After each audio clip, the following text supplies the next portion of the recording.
hari ini. Hari ini saya, Miss Vita akan memimpin untuk, webinar hari ini. Saya akan ditemani oleh satu orang narasumber yang, akan memberikan banyak informasi sekali untuk kita hari ini. Nah, oke, sebelumnya mungkin saya akan informasikan sedikit mengenai rundown kita. Oke, nah kita akan melakukan webinar ini dalam bentuk talk show. Jadi nanti akan ada pertanyaan. Kalau misalnya memang ada pertanyaan di tengah-tengah talk show, saya akan buka untuk setiap kali pertanyaan ada satu orang untuk talk show. Tapi ada khusus untuk sesi question and answer. Nah nanti ada mami yang mau bertanya, boleh mau lewat chat dulu atau misalnya nanti pada saat sesi question and answer sebenarnya saya buka juga sih langsung karena kita metodenya untuk hari ini lebih ke talk show, jadi lebih nyantai gitu ya. Lalu nanti juga kita akan ada informasi mengenai Starland dan juga webinar selanjutnya kita ada pembicaranya siapa ya, dan kita diakhiri dengan foto bersama seperti itu ya. Oke. Nah, hari ini judulnya adalah How to Connect with Your Kids. Nah, sebetulnya mungkin ini berkaitan dengan apa ya? Berkaitan dengan kalau misalnya mami-mami itu seringkali muncul pertanyaan seperti ini. Kenapa sih kalau saya ngasih tahu anak saya tuh nggak mau dengerin saya? Terus kenapa sih anak-anak tuh nggak mau terbuka sama saya, nggak mau ngomong, kalau ditanya tuh lebih banyaknya jawabnya singkat-singkat gitu ya. Kalau untuk anak-anak yang jauh lebih besar, anak-anak yang sudah kemampuan berbicaranya lebih baik, mungkin dia bisa cerita banyak hal gitu. Tapi kok ini anak saya nggak banyak cerita gitu sama saya. Kenapa? Mereka lebih cenderung ditanya jawab gitu, tapi nggak ada yang dia inisiatif cerita sendiri. Atau kenapa ya kalau anak saya tuh kurang percaya diri, kalau apa-apa tuh untuk mencoba dia lebih cenderungnya nggak mau ah, malu ah, takut ah gitu. Atau pada saat anak tantrum itu mami-mami tuh ada yang kebingungan gimana caranya untuk menghadapinya, gimana caranya untuk mendiamkan tantrumnya, untuk menenangkan anak ini tuh gimana sih caranya. Nah ternyata Mam dengan segudang pemikiran itu jawabannya itu cuma satu loh. Jawabannya adalah apakah mami itu sudah terkoneksi belum sama anak-anaknya mami. Nah, kalau misalnya ternyata sudah terkoneksi, itu semua bisa terselesaikan. Loh, kok bisa? Nah, hari ini nih kita akan bicara apa sih kaitannya terkoneksi dengan permasalahan yang tadi saya sebutkan dan bagaimana untuk terkoneksi dengan anak-anak kita. Nah, untuk itu kita akan menghadirkan narasumber kita yaitu Miss Nancy Johan. Beliau ada Certified Conscious Parenting Coach dan founder dari Librina, yaitu yang terletak di Jalan Gatsu nomor 28. Selamat siang, Miss Nancy. Selamat siang, Miss Vita. Oke, ini kita lagi lagi ini ya, masih di tengah galau-galaunya Kota Bandung, mau lockdown atau gimana gitu ya, tapi kita juga masih tetap semangat untuk pengen tahu nih bagaimana untuk lebih diperkaya lagi untuk mengenal banyak hal parenting, ilmu-ilmunya parenting untuk bisa memaksimalkan perkembangan anak-anak kita. Ya, seperti yang tadi saya sebutin nih, penting banget nggak sih untuk koneksi itu gitu ya, Miss Nancy. Kita kan sekarang bentuknya talk show, jadi kita bakalan interaktif nih ya, Miss Nancy ya. Oke. Jadi kalau ada pertanyaan boleh ditulis di chat juga, jadi nanti bisa kita address juga gitu ya. Soalnya biasanya memang permasalahan masing-masing kan beda-beda ya, their own struggle dan their own issue itu beda-beda. Betul, masing-masing keluarga pun dengan background-nya masing-masing pasti berbeda ya, Miss Nancy ya. Betul, iya. Oke. Wah nanti pasti kita mami-mami yang biasanya, aduh saya pengen nanya itu boleh di chat ataupun juga nanti pada saat question and answer. Ya, kalau gitu kita langsung untuk pertanyaan pertama nih, Miss Nancy. Kenapa sih kalau connection itu atau terkoneksi dengan anak-anak itu penting sekali untuk perkembangan mereka, perkembangan anak-anak kita? Iya, soalnya memang itu pada dasarnya anak kecil, apalagi ini kita ngomong golden age ya, untuk umur 1 sampai 5. Is the time that is needed for them to find secure attachment, for them to find safety, secure connection, the feeling that they are safe and accepted and loved gitu. Dan itu semua memang dilalui dan tercapai melalui suatu koneksi yang kuat antara orang tua atau mungkin kadang-kadang caregiver dengan anak tersebut. Makanya itu sangat menjadi penting, soalnya itu menjadi satu fondasi yang seperti tadi saya lihat di videonya Sarlem. Fondasi itu sangat penting sekali to determine untuk menentukan nanti ke depan mereka menjadi orang yang seperti apa. Oke. Iya betul ya, fondasinya itu yang harus kita build duluan ya. Nah, kalau begitu sebenarnya dari connection ini sendiri itu benefit yang paling utamanya tuh apa ya, Miss Nancy? Benefit kalau kita mau tarik nih dari semuanya gitu, fondasi-fondasi yang tadi Miss Nancy sebutkan, benefit utamanya tuh apa manfaatnya? The first connection, the main point is to feel safe and secure. Banyak kan kita yang udah dewasa ini mungkin kita baru mengerti ya. Ternyata banyak hal yang kita utarakan ataupun kekhawatiran kita punya fear itu based on our insecurity. Berhubung kita pada dasarnya kita kurang secure, kita nggak yakin, bener nggak ya begini? Is it okay kalau aku kayak gini? Is it okay kalau aku say no? Is it okay kalau aku nggak pergi? Itu kan semua bisa dibangun, healthy boundaries bisa dibangun dari fondasi atau koneksi yang kuat dengan diri sendiri. Nah, jadi koneksi itu menjadi sangat penting, itu bakal menjadi root of self-confidence, root of self-esteem, our feeling of worthiness, our value, who we are, and our own self-acceptance and self-love. Jadi itu semua pada umur golden age itu pada dasarnya itu memang berawal dari connection that we get, ya otomatis dari awal itu pasti dengan parents atau caregiver kita yang pertama kita encounter. Nah, kadang yang menjadi masalah itu kita parents lebih sering berfokus pada correcting behavior, or dengan energi yang lebih fixing. Jadi kadang itu koneksinya terlupakan atau terabaikan, tapi lebih ke fokus how do I fix my kids, how do I fix the situation, how do I fix their self-confidence, how do I fix the way they learn. Jadi semua itu menjadi correcting and fixing. Padahal sebenarnya yang harus kita build itu lebih connecting and finding out why. Kenapa sih dia tantrum? Kenapa tadi dia marah? What does he need? What is his unmet needs? Apa yang lacking dan sebagainya itu. Nah, jadi itu energy shifting-nya sendiri dan paradigm shifting-nya harus diketahui dan didalami oleh orang tua dulu. Oke. Wah, kalau misalnya tadi saya mau tarik secara garis besar, sebelum kita sebagai orang tua terkoneksi kepada anak-anak, kita harus berpikir dulu ya, oh ternyata koneksi itu penting untuk seorang anak. Bagaimana untuk anak itu terkoneksi dengan dirinya sendiri, betul ya, Miss ya? Ketika anak terkoneksi dengan dirinya sendiri, itu membuat dia membangun mereka punya fondasi sendiri di dalam dirinya. Fondasi yang tadi bikin dia jadi ada self esteem-nya, bikin dia jadi confidence, bikin dia jadi feel important gitu ya, tahu gitu untuk bawa diri dia dimanapun dia berada gitu. Baru dengan cara kita terkoneksi dengan anak, kita pun juga membantu anak untuk menjadi terkoneksi dengan dirinya sendiri, gitu ya. Betul. Oke.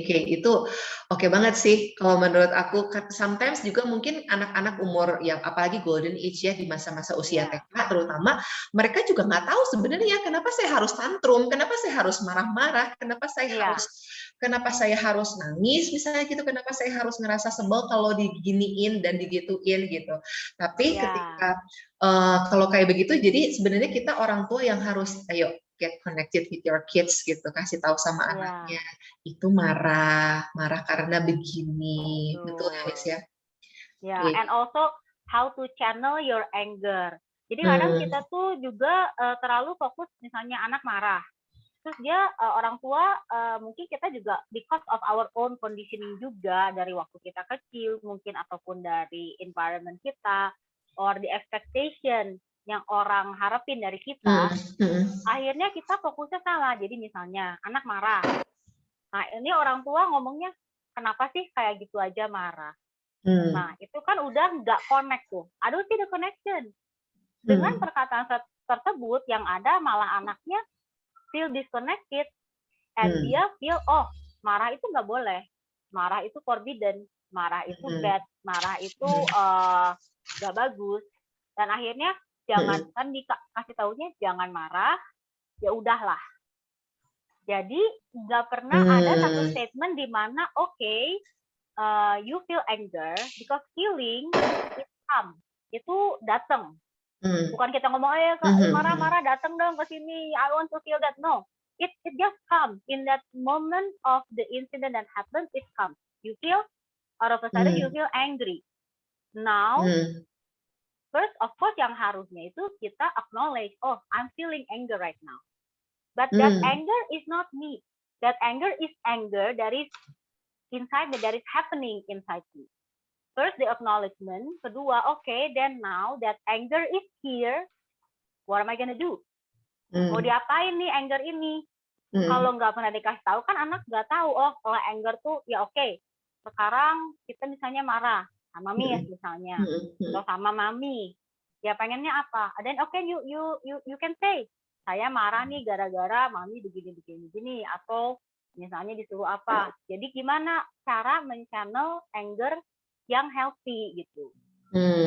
Nah, jadi yang hal-hal seperti itu harusnya fokus kita sebagai orang tua itu mendirect, meng-guide mereka untuk gimana caranya meluangkan hal-hal atau feeling-feeling yang kita lihat sebagai negatif ke arah yang healthy. Padahal kalau kita dig deeper ya maybe there's no such a thing as a negative or positive feeling ya. Feeling is feeling. Yeah. Nah, tapi ya kadang kita get caught up in that situation that this is bad, you shouldn't feel this, you shouldn't feel that. Tapi anaknya bingung, well, I don't know how to control it. It just comes. It just happens. It just happened. Then what? You blaming me for feeling this way? Nggak bisa juga. And then when we are very disconnected in our communication, ya akhirnya connection-nya nggak tercapai. Betul. Mungkin nanti jadinya seperti yang tadi, feeling itu bukan sesuatu yang ini feeling itu jelek loh, yang feeling ini bagus loh gitu. Bukan untuk soal feelingnya, tapi how to respond. Jadi respons terhadap feeling itu yang keluarnya ya gitu. Maksudnya outputnya apa? Justru itu yang bisa kita nilai sebagai negatif atau positifnya sometimes. Nah, saya dapat poin yang bagus banget tadi dari penjelasannya Miss Nancy. Waktu anak marah sometimes, ataupun juga kadang-kadang mungkin nggak marah juga ya, kadang mungkin teriak gitu kan, teriak itu bukan sesuatu yang marah ya, misalnya mungkin karena nanti suaranya kenceng apa gimana.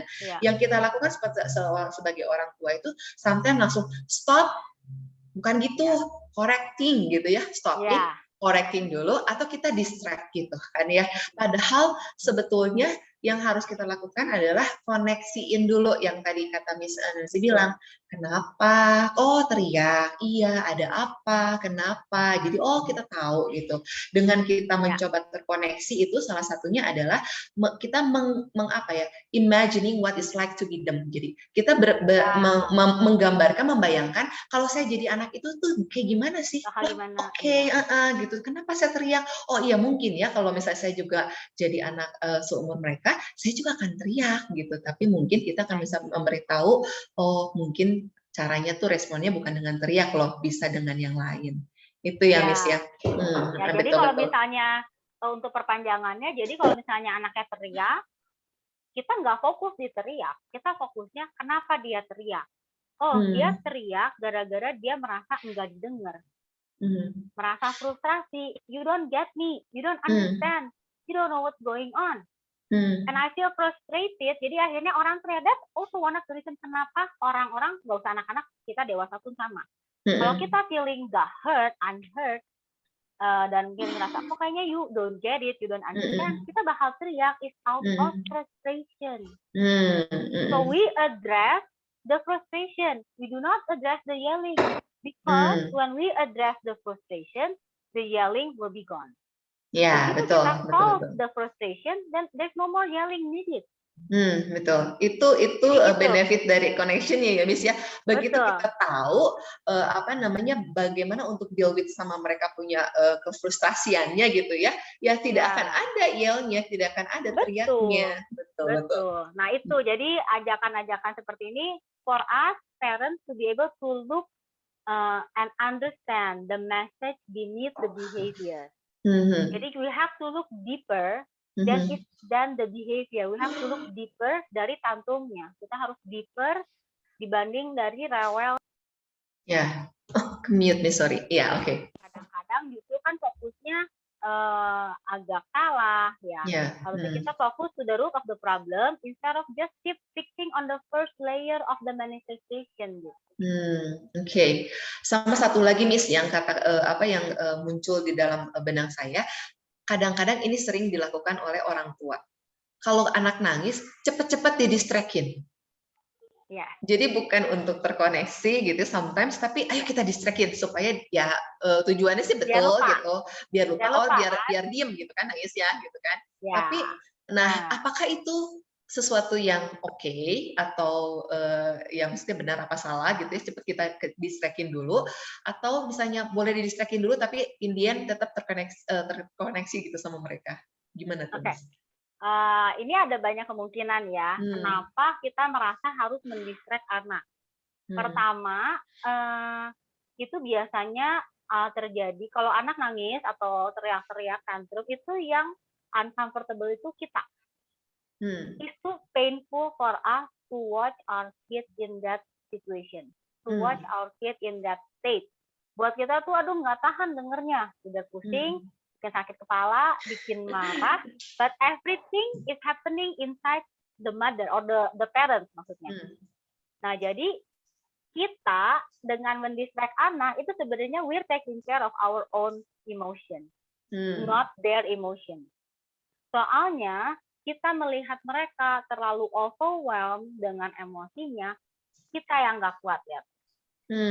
Kita yang nggak tahan. Oh, this is too annoying for me. Atau this is too painful. Misalnya lihat anak nangis, kecewa, ataupun I don't know, whatever issue. Kita yang merasa, aduh kita gimana ya, kita mesti fixnya gimana, kita harus protect-nya gimana. Tapi itu kita menjadi satu blockage for their own emotional growth. Never give them the space and the time for them to feel overwhelmed. Nah, kalau dari kecilnya diperlakukan seperti itu, yang ada nanti mereka sudah besar, begitu feeling sedikit overwhelmed, they're panic. They're like, oh my God, I should do something about this because I'm feeling overwhelmed. This is too much. Jadi biasanya banyak hal. They can either eat, makanya banyak kan orang yang akhirnya udahlah gue stres, I eat aja. So you shove everything down your stomach. Your stress or your emotion and store it, shove it down by your food. Atau ya orang banyak lah mungkin dengan addiction, drinking, whatever other problem. Ada juga yang over shopping, overworking. It could go manifested everywhere. It's because the root of it is because you are too overwhelmed by everything that's going on in your life and you don't know what to do. Okay. And the panic came and it's like you have to do something, you have to do it now, you have to stop it now. Stop it now.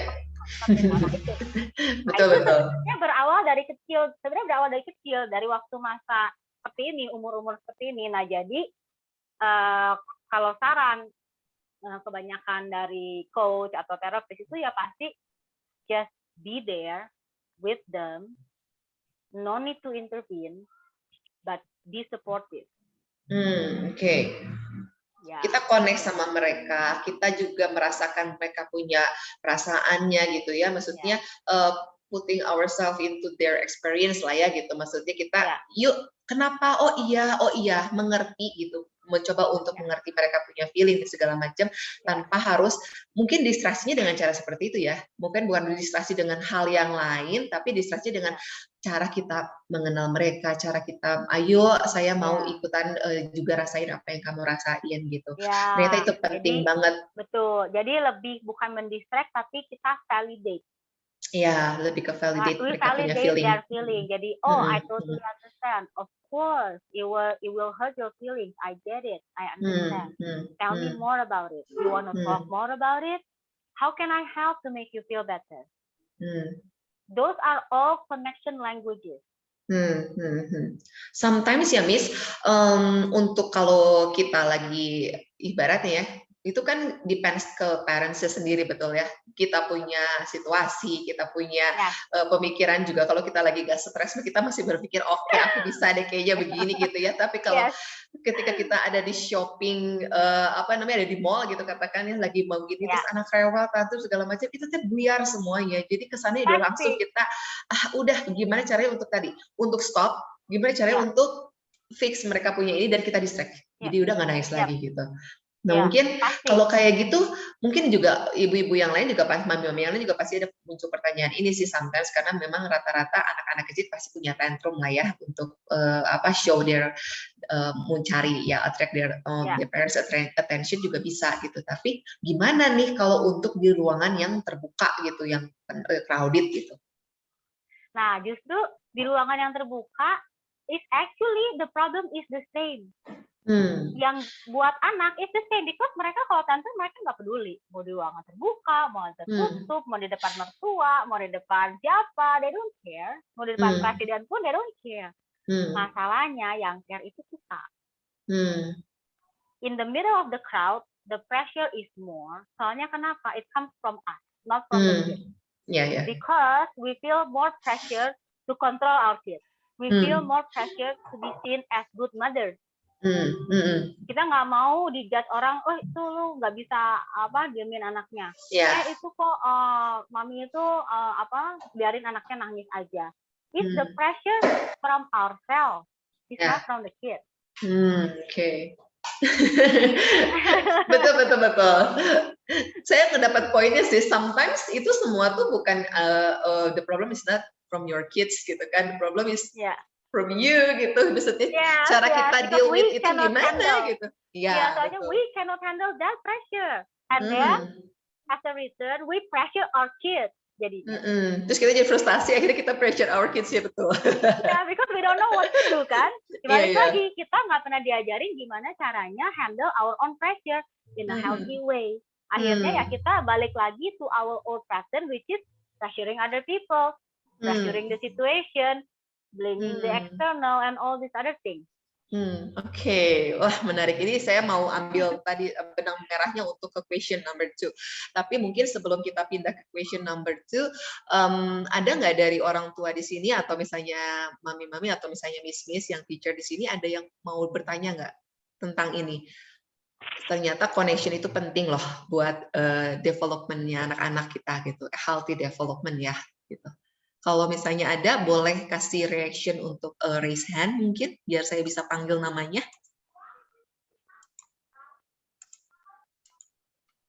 Atau sudah cukup penjelasannya sudah cukup mewakili apa yang ada di benak mami-mami soal connection sama anak-anak nih.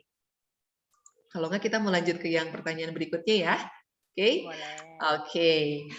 Atau mungkin di-keep dulu ya. Tadi kayaknya di chat ada ya. Coba saya buka dulu deh ya chatnya. Nih. Oke, 1. Halo Miss, anak saya berusia 18 bulan. Bagaimana sih caranya agar anak terkoneksi dengan dirinya sendiri agar mandiri pada saat ditinggal ke toilet atau ingin ke dapur? Sebenarnya masalah kalau anak 18 bulan masih tetap ngikutin maminya kemana-mana is very normal. Dan we don't need to fix that behavior. Jadi sebenarnya banyak hal-hal yang bisa kita, of course bukannya berarti kita nggak ngapa-ngapain ya. Mungkin kalau misalnya kita ngerasa, saya perlu mandi nih, dan nggak ada yang bisa jagain atau misalnya susah, akhirnya anak ya udah kita cari mereka interest-nya apa. Mungkin mereka interest-nya main Lego, mungkin mereka interest-nya main Play-Doh atau yang lain. Ya kita bilang, oke, mami mau ke WC sebentar, mau mandi dulu, ini main dulu Play-Doh-nya atau apanya di situ. Tapi ya memang kadang nggak selalu berhasil ya, soalnya anak saya juga sama kan, ngikutin saya kemana-mana tuh. Jadi ada satu period itu ya udah mandi tuh ya diliatin anak gitu lah, gimana lagi gitu. Tapi dia bisa duduk diam ya di situ, kadang sambil ngobrol, or sambil kadang suka nyanyi-nyanyi. Jadi it's okay. It's fine. Ada masanya lah ya intinya seperti itu. Ada masanya itu, jadi bukan masalah dari karakter development-nya, but it's just the stage of the development that they are in at that moment. Ya beda kalau anaknya misalnya ibu tadi bilang anak saya udah umur 5 tahun. Oh, dan it's red alert gitu ya. Tapi kan berhubung anaknya 18 bulan, that's very normal. Ya, oke. Mungkin juga situasi dan kondisi setiap keluarga juga pasti menjadi faktor internal kayaknya ya, Miss Nancy. Kalau misalnya memang nggak ada siapa-siapa di rumahnya yang bisa dideketin lagi sama anaknya, yang memang anaknya tipe yang nempel banget gitu ya sama maminya, mungkin itu menjadi salah satu pemicu juga ya gitu ya, susah juga untuk diomonginnya gitu.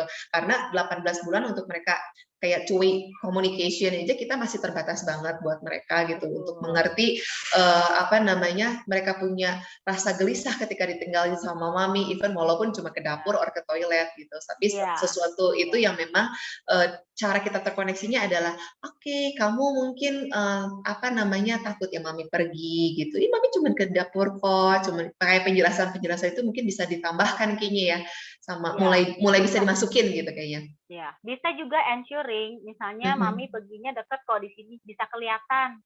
Tuh pintunya buka aja kelihatan kan, I'm not going anywhere, you're still safe. Nah, jadi itu basically sense of security yang harus terus keluarkan, harus terus diomongin gitu. Sense of security, I'm not going anywhere, I'm with you, you can see me, I'm here for you gitu. Jadi itunya anxiety separation-nya kan dia baru mulai muncul kan. Nah, data dia belum fully understand. Apaan sih kalau pergi nggak balik lagi sama pergi balik lagi? They don't understand the word balik lagi. They only understand you're not here. It's gone forever gitu ya. Yeah, it's like they don't even have this concept. They don't have the concept of time. Mereka nggak ngerti yang namanya nanti, sebentar lagi, 5 menit lagi. Itu they completely don't understand what you're talking about. Dia cuma tahu you're here, you're not here. That's it. Oke, betul-betul. Itu penting banget untuk disampaikan sama merekanya ya. Oke, yang berikutnya nih, Miss. Kenapa sih kalau untuk orang tua itu berkoneksi sama anak-anak itu sometimes so difficult for them gitu? Susahnya tuh kenapa? Apa yang menjadi hambatannya sebenarnya? Kebanyakan sebenarnya hambatannya soalnya orang tua tuh do not live in present moment. Mereka, most of the parents they live in the future. Misalnya, kayak tadi aku juga ada baca sebagian, ya saya pengennya anak saya takut anak saya nggak pintar atau saya takut anak saya nggak bisa belajar. Udah deh, suruh begini, suruh begitu, ikutin les ini, ikutin les itu. It's out of fear of the future. Sedangkan anak itu lebih present. Ya, misalnya kayak nggak mau makan aja, anaknya bilang saya kenyang. Nah, orang tuanya bilang, enggak, lu nggak kenyang, lu harus habisin makan, I don't care. Terus anaknya bilang, ya but I feel full. Terus orang tuanya, lu kalau nggak makan, kan sakit loh. Sakitnya udah happen belum? Belum. But you instill that future consequences yang mereka juga like, why do I have to deal with it now? I'm gonna deal with it later when the sickness is actually here. Tapi orang tua kan kita nggak bisa because we are always coming from fearful based parenting or overprotective parenting. Jadi akhirnya kita show up with the energy that you do this or otherwise this bad thing's gonna happen. So that's the energy that we transmit to the kids gitu.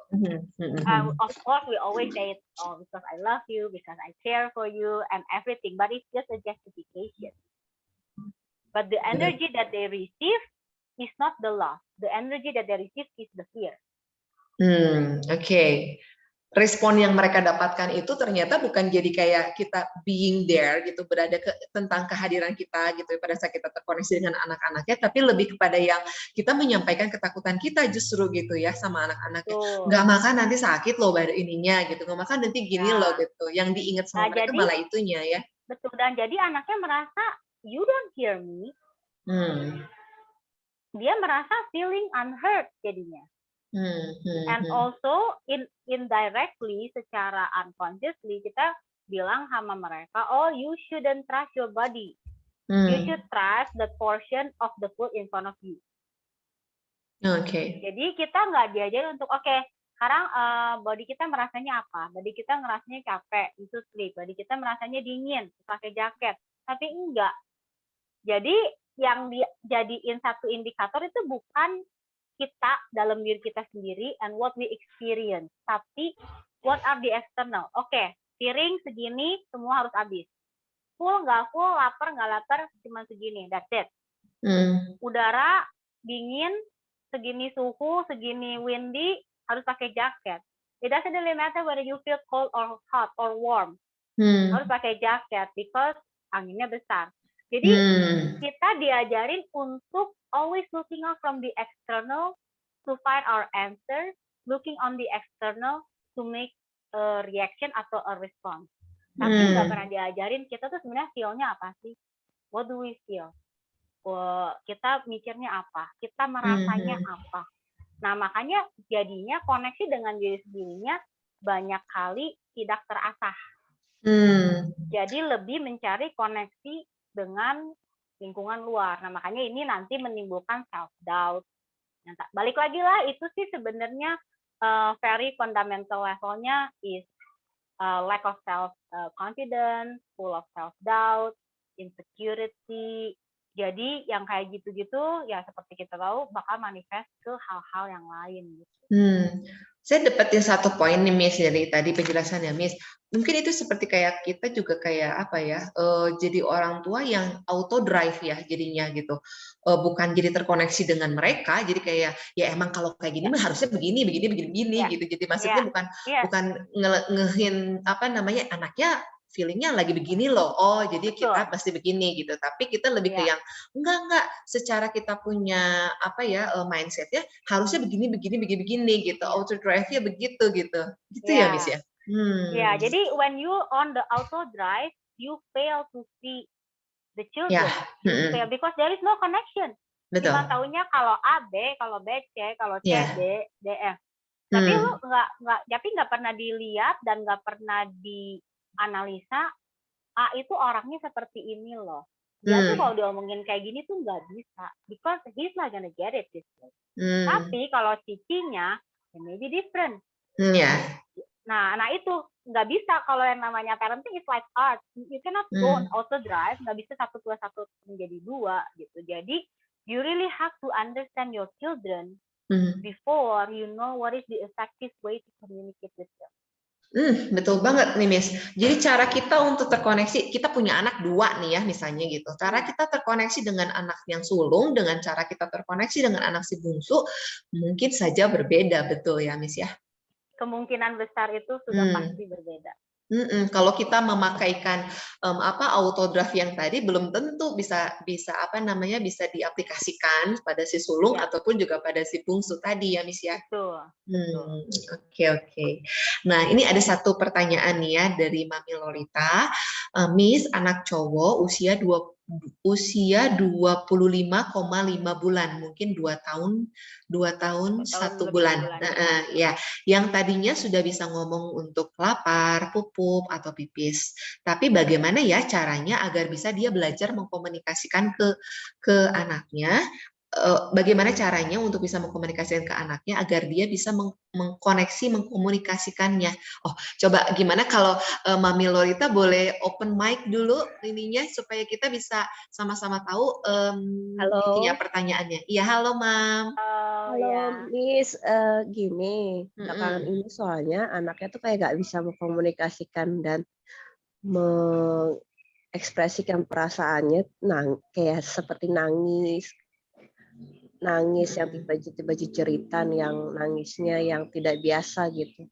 Jadi kita juga saya sama daddy-nya sampai bingung what's going on ya, kenapa dia juga pupnya. Memang sih kondisi saya ada hamil anak kedua.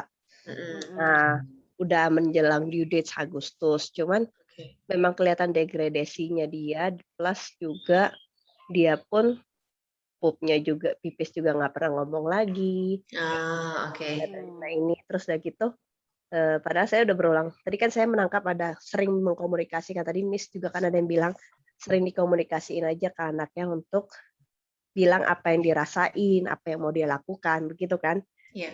Saya sudah coba juga sih. Mungkin memang takes time ya, every day, every minute, every hour gitu ya kayaknya ya itu harus dilakukan. Even when he sleeping juga kayaknya harus hipnoterapi dari Dibisikin gitu ya. tidurnya dia gitu.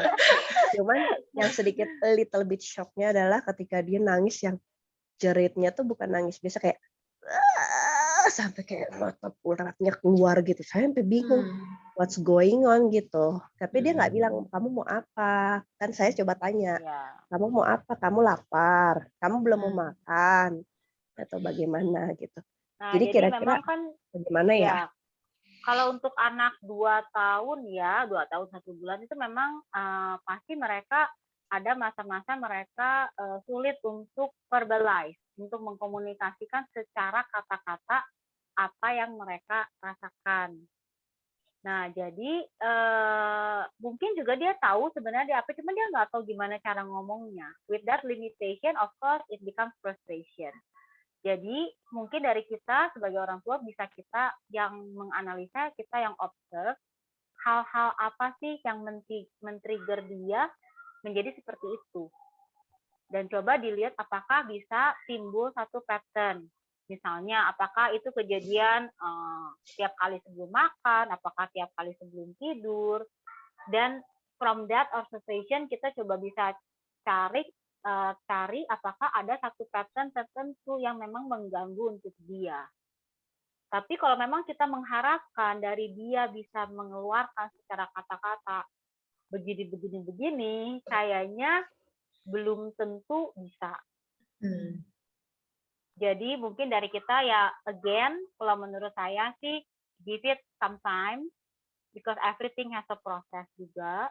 Apalagi mungkin nanti Agustus dia merasa there is a big drastic change, big drastic change for the kid. Jadi mungkin secara nggak langsung dia juga unconsciously merasakan itu, tapi dia nggak tahu what it is gitu. Nah jadi just give it some time. Don't look at it as a problem. Unless there's some warning sign, misalnya dia mulai, I don't know, hurting herself atau bagaimana, itu that means warning, starting hitting people. Tapi kalau cuma masalah tantrum, apalagi masuk umur 2 it's the big tantrum time, right? So it's okay. Makanya ada istilah banyak ya istilahnya ya, Miss ya, bukan cuma umur 2 aja sih sebetulnya, we have tuh punya yang lain gitu, tapi at least kita tahu itu proses ya, betul yang tadi Miss Nancy ini bicarakan. Mungkin ada tambahan dari saya adalah sometimes kita juga terlalu fokus sama solusinya ya, gimana ya caranya, mungkin kita harus step back kayaknya Mami untuk melihat yang tadi yang Miss Nancy bilang, kita lihat yuk patternnya apa nih, setiap kali apa nih dia muncul tantrum ini gitu kan, setiap kali yang apa supaya kelihatan patternnya dan akhirnya kita bisa tarik mundur gitu. Sometimes mungkin kita juga tidak bisa menyalahkan mungkin kayaknya ada dedenya ya atau gimana gitu ya, tapi anak itu setiap perubahan dalam rumah gitu ya, yang which is itu adalah zona nyamannya mereka, perubahan sekecil apapun mereka pasti rasa, terutama dengan yang tadi mulai semua orang udah mulai sibuk nih, udah mulai Agustus kan, udah mulai pernak-pernik baby kelihatan gitu. Terus mungkin insecurity mereka juga udah mulai kerasa gitu, tapi dia nggak tahu apa sih ini yang saya rasain gitu ya, dengan keterbatasan yang tadi Miss Nancy bilang 2 tahun tuh kurang banget gitu untuk vocabulary-nya, tapi ya kita step back deh, kita siapa tahu dengan tadi Miss Nancy bilang harus Mami ada di sini, Mami tetap sayangin Dede, jadi dia merasa secure lagi gitu bersama Mami. Ya, wah oke. Kita coba lihat satu lagi ya. Ini ada satu lagi nih. Miss, apakah berarti kita harus selalu mengikuti apa yang anak rasakan saat ini? Contoh, yang soal makanan gak habis. Gimana membedakan mendisiplinkan makan dengan toleransi kalau emang dia makan sudah kenyang padahal porsinya sedikit? Kalau misalnya makan udah kenyang, porsinya sedikit, ya mungkin bisa dicoba tambahan makanannya setengah jam kemudian atau 1 jam kemudian. Kalau kita merasa ini makan malamnya, makan siangnya kurang, mungkin bisa ditambah dengan porsi buah yang lebih besar, dikasih jus, dikasih mungkin yang lain-lain. Jadi kadang memang kita terpolanya makan 3 kali sehari yang berat gitu. Padahal sebenarnya makan ringan tapi tiap 2 jam juga cocok untuk sebagian orang, apalagi anak-anak yang mungkin stomach-nya masih lebih kecil. Oke. Kita lihat polanya dulu mungkin ya. Kalau misalnya mereka polanya sedikit, sometimes mungkin juga bukan karena kenyang juga ya. Ada banyak hal ketika dia not feeling good dengan badannya, dia juga bisa jadi kurang makan juga ya, Miss ya. Oke. Mungkin jadi itu sih. Sampai kita harus punya kayak kacamatanya itu benar-benar di luar gitu ya, bisa lihat ini apa sih yang bisa bikin mereka jadi kayak begini gitu ya. Mungkin membedakannya bisa seperti itu. Kalau misalnya cuma mungkin sekali doang bisa jadi banyak hal. Tapi kalau itu berkali-kali merupakan sebuah pola, mungkin kita jadi kayak tadi ya Miss, apa? It's a warning gitu ya Miss ya. Nah, jadi kadang kita juga jangan terlalu mikro ya. Jadi misalnya makan siang ini harus segini, porsinya harus segini banyak. Padahal sebenarnya kita bisa lihat bisa lebih besar range-nya, bisa 1 hari, bisa juga range 3 hari, bisa juga range 1 minggu, tergantung umur anak. Tapi nggak semua makanan tuh harus porsinya setiap kali makan seperti itu. Bayangin aja sih, kita sebagai orang dewasa pun ada waktu-waktu di mana kita pengen makan lebih banyak, mungkin misalnya makanannya kita lebih suka, ada di mana kita ngerasa, aduh makanan ini kita bosen, kayaknya nggak gitu nafsu, itu ada kan. But that variation not gonna kill us. That variation is not gonna mean anything. Yang penting dalam 1 hari ini intake-nya segini banyak, oke. Intake airnya segini banyak, oke. Tidurnya segini banyak, cukup. Jadi kadang kita nggak usah terlalu looking at it on a very short time span juga gitu. Make it a bit bigger. Jadi kita sendiri sebagai maminya nggak terlalu terpressure. Makan sampai harus suapin 2 jam, itu yang bete tuh maminya loh. Soalnya it's like, oh my god, such a waste of time gitu kan. Nah akhirnya kalau kembali lagi ke orang tua ya. Kalau maminya udah bete, anaknya sedikit apa nanti dimarahin, anaknya sedikit apa nanti akhirnya where is the connection? The connection is gone gitu loh. Nah, so it's also important kalau menurut aku to keep the mother sanity juga. So don't pressure yourself too much gitu loh. Oke, betul. Your sanity itu bagus banget, Miss. Salah satunya kalau kita makan nasi padang kayak Mami butuh. Begitu udah mulai pressure tinggi, nasi padang it's a must. Iya, benar. Oke, ada lagi yang mau bertanya secara live mungkin di sini, kalau yang nggak ada yang chat, ada nggak yang mau tiba-tiba kepikiran nih gitu? Ada nggak, Mam? Boleh langsung raise hand ya. Atau mungkin mami-maminya di sini udah sangat terkoneksi sekali nih dengan anak-anaknya. Atau mungkin ngerasa juga, ada juga yang ngerasa gini ya, oh iya ya, jadi sebenarnya yang salah bukan anaknya tapi yang salah saya gitu. Yang benar yang harus saya benahi itu adalah sayanya dulu gitu. Sometimes mungkin saya sendiri juga kan, maksudnya udah punya anak, jadi sometimes kita merasa ekspektasi sih ya, ekspektasi berlebihan kepada anak kita juga membuat kita jadi susah untuk terkoneksi dengan anak-anak kita sih, Miss. Of course, soalnya we're too clouded with our own expectations kan, and all those ya akhirnya membuat kita ya itu dengan secara tidak langsung mengabaikan lah yang namanya koneksi ini.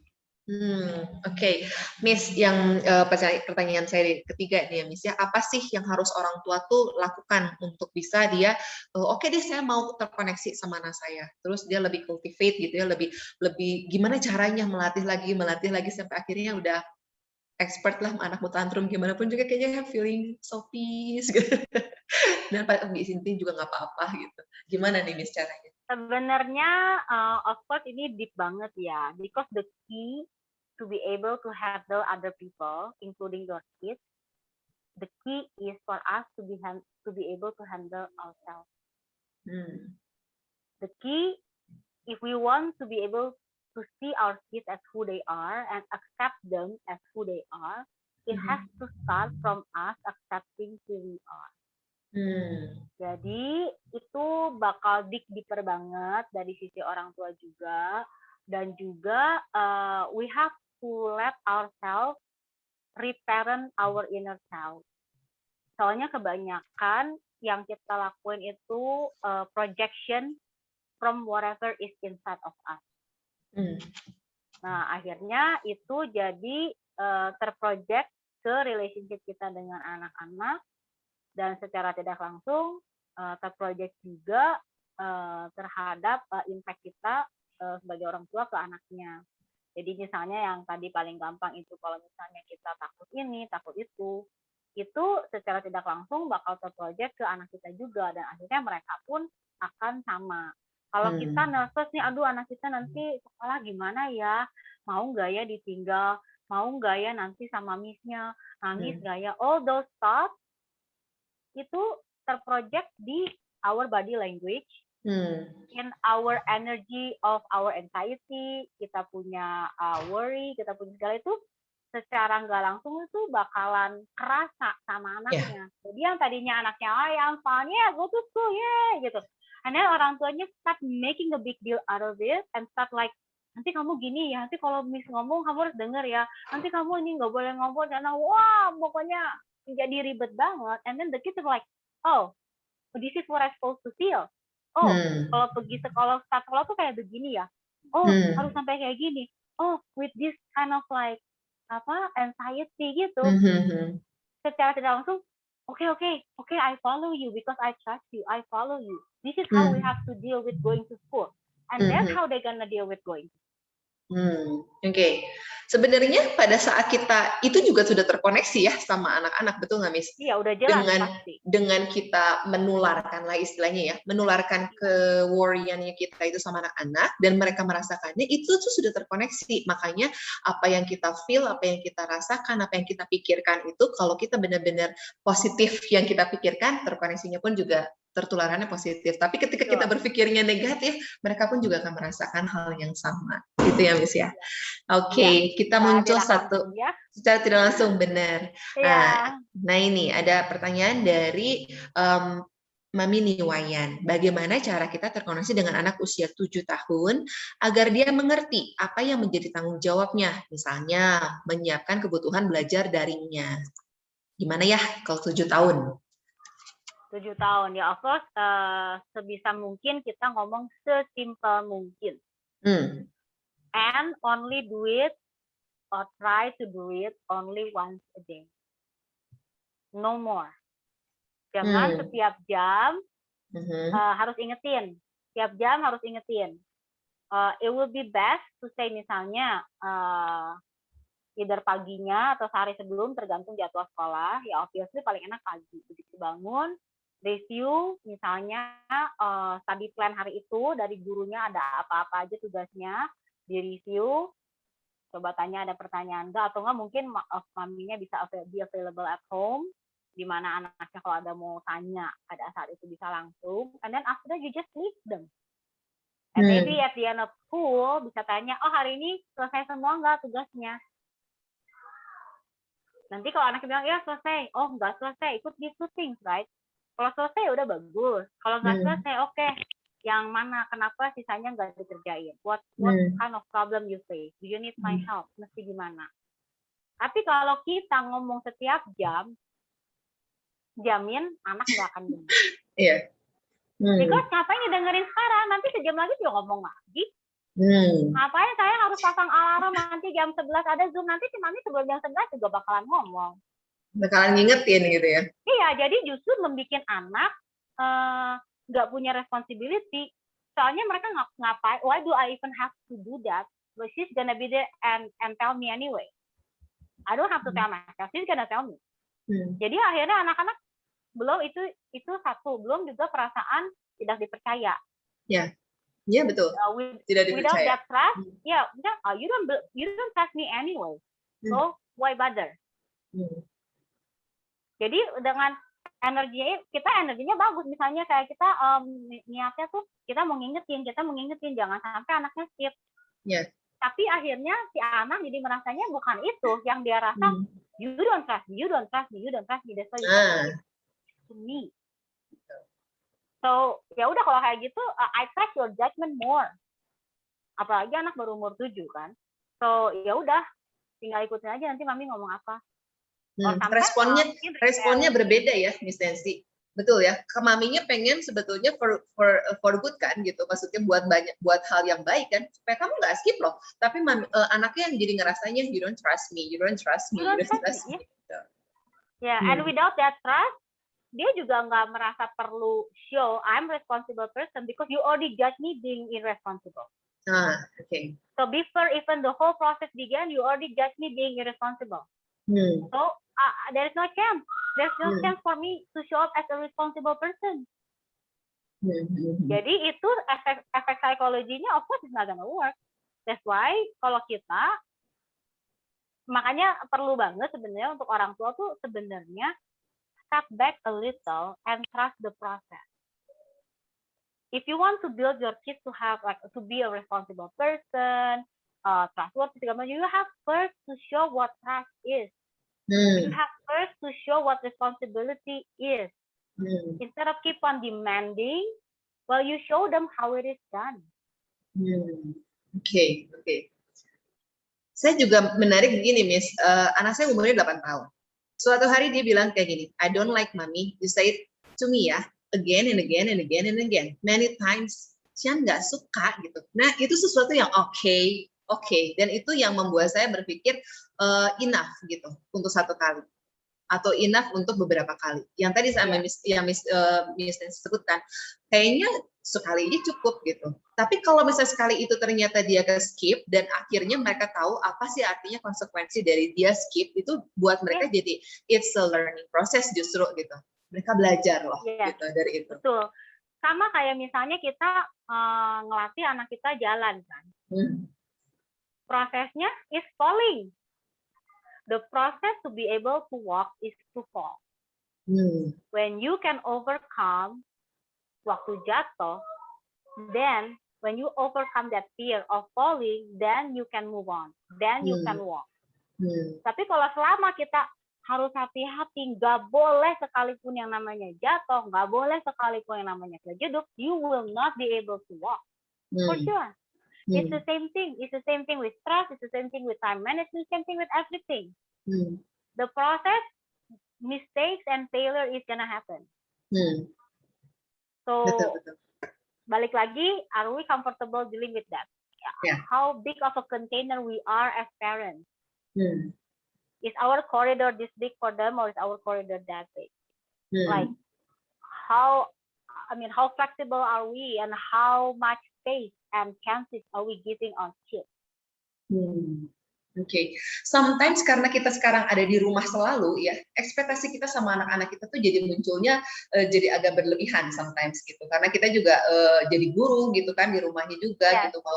Mau itu anak-anaknya TK, mau itu anak-anaknya SD kan sekarang lagi daring ya, Miss ya, lagi online gitu. Jadi segala sesuatunya memang depends to the parents. Kita jadi pokoknya anak saya umur segini harusnya udah bisa gini loh, anak saya umur segini harusnya udah bisa gunting loh, anak saya umur segini harusnya udah bisa A, B, C, dan D. Ketika mereka tidak bisa, itu jadi kita yang stres gitu kan. Jadi kita yang muncullah demand tadi, dan akhirnya kita nggak bisa koneksi dengan mereka gitu.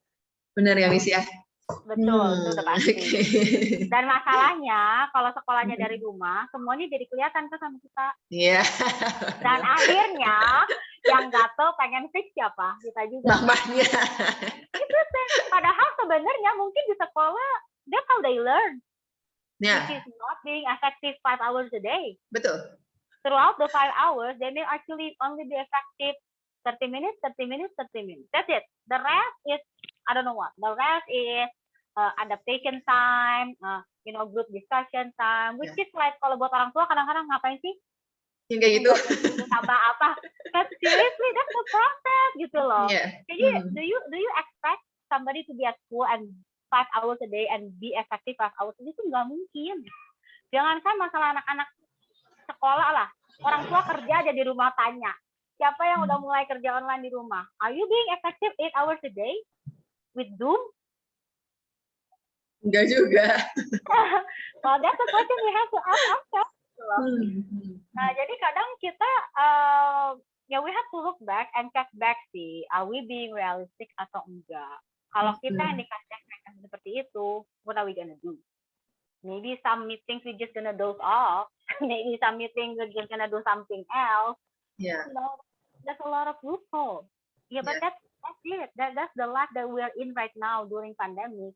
Betul. Itu yang memang kita harus jadi sesuatu yang jadi terbiasa, sesuatu yang memang menjadi anak harus adjust ya, harus adaptasi dengan ini. Kita we never know, kita pandemi juga mau selesai sampai kapan gitu, dari selesai dijalankan sampai kapan we never know. Tapi at least apapun yang terjadi di depan, anak kita mampu untuk menjalaninya gitu.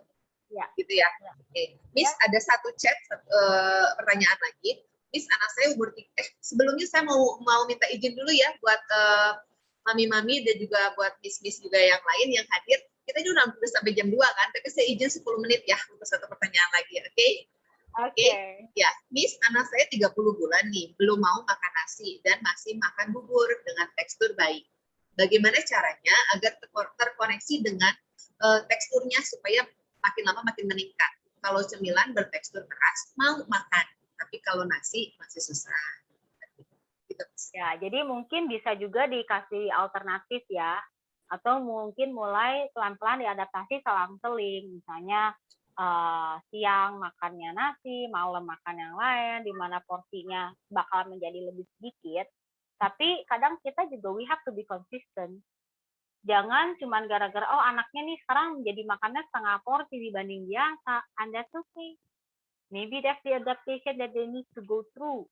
Ya udah, nggak masalah. Lagian juga memang makanan lebih padat, maksudnya lebih teksturnya kasar tuh kan mungkin buat mereka ngunyahnya lebih capek kan. Tapi sebenarnya bagus kan untuk nanti pelafalan, the ability to talk dan segala macam. So that's the process they have to go through.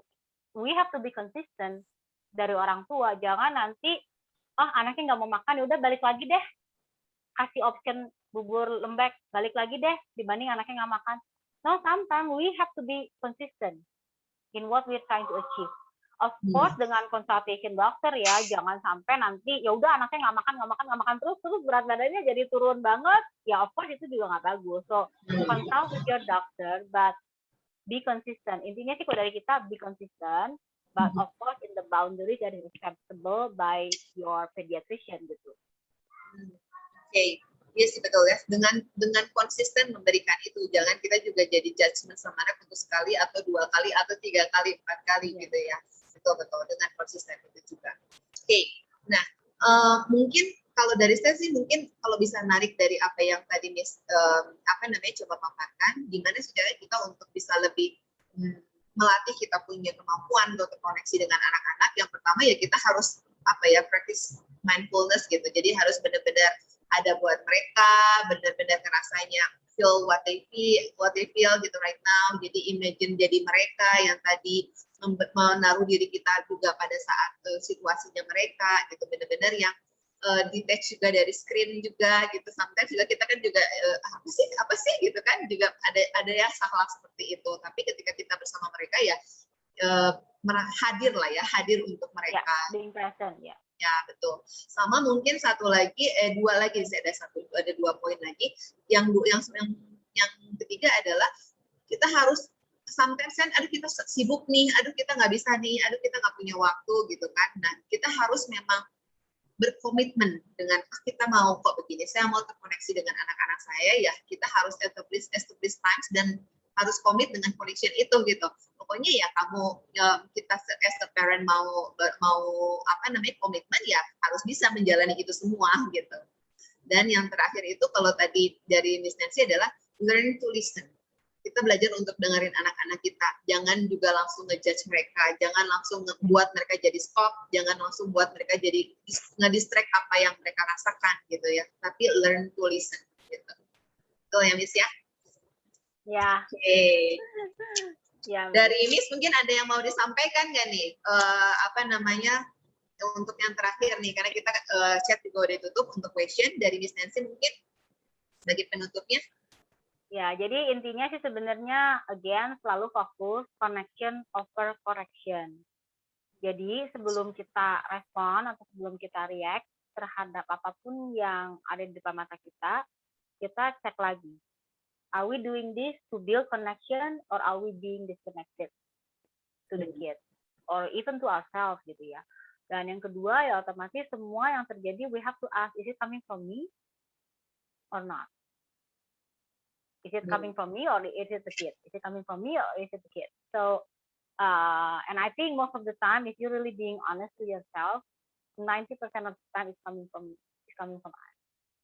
Jadi kalau udah kayak gitu ya basically bolehlah mungkin misalnya follow aku di @librina atau di nancy.consciousparenting if you want to know further or learn further on how you can be connected to your own self juga. Oke. Boleh banget. Nanti bisa follow Miss Nancy dengan apa namanya ilmu parentingnya juga dengan Librina juga. Ya Miss ya. Oke, thank you so much Miss Nancy buat waktunya, buat sharingnya, buat talkshow kita hari ini. Jadi mami-mami juga bisa semakin mengerti ya. Ternyata how to connect with your kids itu dari kitanya dulu loh sebelum connect sama anak-anaknya kita juga gitu.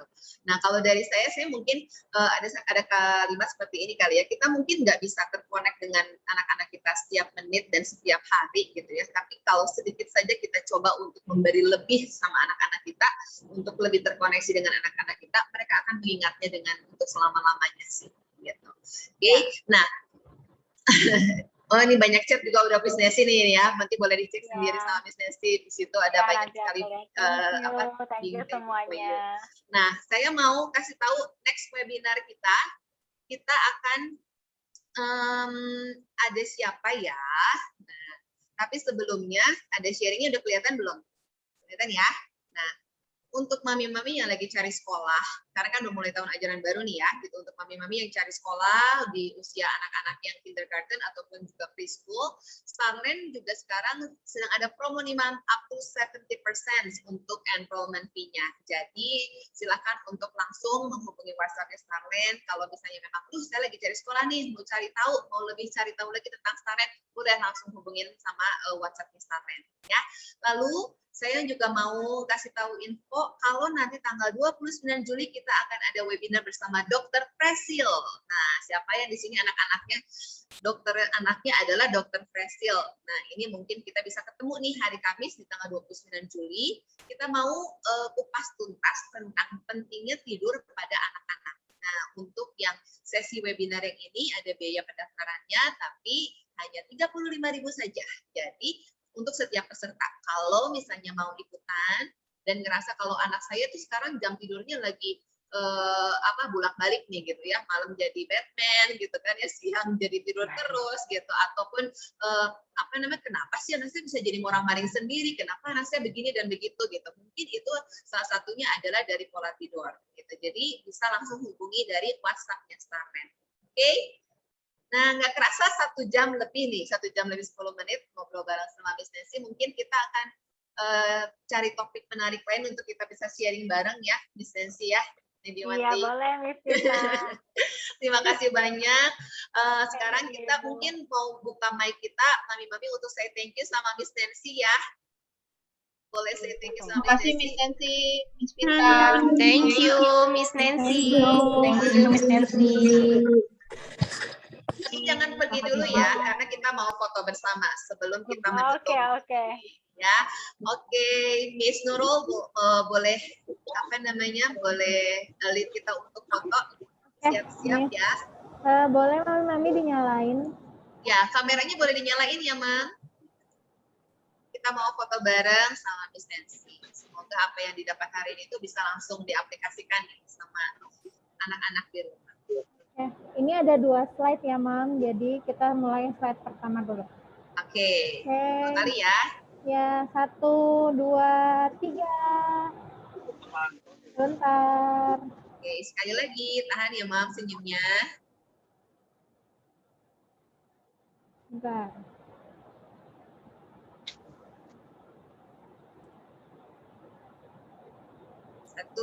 Udah, Miss? Oke, 1, 2, 3. Oke, kalau begitu saya dari Starland mengucapkan terima kasih buat Miss Nancy dan juga untuk semua mami-mami dan Miss. Oke, tetap stay healthy, stay happy juga, stay safe juga di masa pandemi ini, ya Mam ya. Oke, thank you. Bye-bye Miss Nancy. Ya, thank you Miss Vita dan semuanya. Thank you, Miss Nancy. Sehat-sehat selalu. Sama-sama. Terima kasih ya, Miss Nancy. Sama-sama. Ya, thank you juga.